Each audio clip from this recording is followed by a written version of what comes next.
మనలో కొంతమంది చాలా సునాయాసంగా మెట్లెక్కేస్తుంటారు. అదే కొందరైతే 4-5 మెట్లెక్కగానే ఆయాసంతో రొప్పడం మొదలు పెడతారు. ఈ రకమైన ఆయాసాన్ని పెద్దగా పట్టించుకోరు. వయసు పైబడుతోందని, అందుకే అలా ఆయాసం వస్తుందని సరిపెట్టుకుంటూ ఉంటారు. నిజానికి ఈ రకమైన ఆయాసాన్ని ఒక హెచ్చరిక సంకేతంగా తీసుకోవాలి. ఇలాంటి ఆయాసం వెనుక సాధారణ రక్తహీనత మొదలుకొని ఊపిరితిత్తులు, గుండె జబ్బుల వరకు చాలా కారణాలే దాగి ఉండొచ్చునని చెబుతారు డాక్టర్లు. మెట్లు ఎక్కుతున్నప్పుడు ఆయాసం రావడానికి వెనుక కారణాలు, వాటికి పరిష్కారం మార్గాల గురించి ఇప్పుడు తెలుసుకుందాం. వేగంగా మెట్లెక్కినప్పుడు కానీ లేదంటే శారీరక శ్రమ లేనటువంటి వ్యక్తుల లోపల మెట్లెక్కినప్పుడు ఆయాసం రావడం అనేది సర్వసాధారణమే.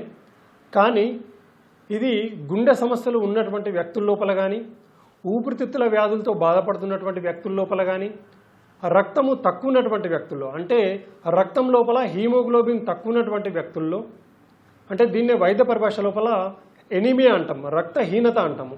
సో ఇలాంటి వ్యక్తుల లోపల కానీ, ఫిట్నెస్ లేనటువంటి వ్యక్తుల లోపల కానీ ఇది సర్వసాధారణం కాదు.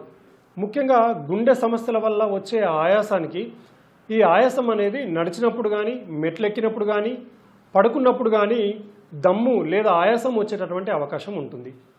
ఒక్కొక్కసారి పడుకున్న తర్వాత దమ్ముతో ఉలిక్కిపడి లేచేటటువంటి అవకాశం ఉంటుంది, అంటే గుండె సమస్యలు ఉన్నటువంటి వ్యక్తుల్లో. ఇదే కాకుండా ఇలాంటి ఆయాసంతో పాటు ఛాతిలో నొప్పి రావడము, గుండె దడగా ఉండడము, ఈ కాళ్ళలో పాదాల లోపల వాపు రావడం అనేటటువంటిది ఉంటుంది. గుండె సమస్యల్లో ముఖ్యంగా దగ్గుతో పాటు నురగ అనేటటువంటిది గులాబీ రంగులో ఉంటుంది. ఊపిరితిత్తుల సమస్యలు ఉన్నటువంటి వ్యక్తుల్లో ముఖ్యంగా ఈ నడిచినప్పుడు మెట్లెక్కినప్పుడు ఆయాసం అనేటటువంటిది వస్తుంది. అదే కాకుండా వీళ్ళ లోపల దగ్గు ఉంటుంది, దగ్గుతో పాటు తెమడ వస్తుంది, ఛాతి పట్టేసినట్లు బరువుగా ఉండడము, పిల్లి కూతలు ఎక్కువగా ఉంటుంది. అదేవిధంగా జ్వరము తీవ్రంగా ఉంటుంది. దగ్గినప్పుడు కానీ తుమ్మినప్పుడు కానీ ఛాతిలో నొప్పి రావడము. అయితే ఈ ఊపిరితిత్తుల సమస్యలు ఉన్నటువంటి వ్యక్తుల లోపల నెబులైజేషన్ కానీ, అదేవిధంగా ఇన్హేలర్స్ వాడినప్పుడు ఈ ఆయాసం అనేటటువంటి తగ్గిపోయేటటువంటి అవకాశం ఉంటుంది. అదేవిధంగా గుండె సమస్యలు ఉన్నటువంటి వ్యక్తుల లోపల నెబులైజేషన్ కానీ, ఇన్హేలర్స్ వాడిన తర్వాత ఈ ఆయాసం అనేటటువంటిది తగ్గిపోదు. తేడాలను ఈ విధంగా గుర్తించవచ్చు. ఆయాసం తగ్గించుకోవడానికి ప్రతిరోజు క్రమం తప్పకుండా 30 నిమిషాల నుంచి 45 నిమిషాల పాటు వాకింగ్ కానీ, జాగింగ్ కానీ చేయాలి. సమతుల ఆహారం తీసుకోవడము, ఒత్తిడి తగ్గించుకోవడానికి యోగా, మెడిటేషన్ అలవాటు చేసుకోవడము, దుమ్ము ధూళి ఉన్నటువంటి ప్రదేశాల్లో ఉండకుండా ఉంటే బాగుంటుంది. గాఢమైన వాసనలకు ఎక్స్పోజ్ కాకూడదు. ముఖ్యంగా ఈ తాలింపు వాసనలు కానీ, అదేవిధంగా గాఢమైన స్మెల్స్ వచ్చినప్పుడు కానీ వాటికి దూరంగా ఉండాలి. అదే కాకుండా ఈ పొగకు ఎక్స్పోజ్ కాకూడదు.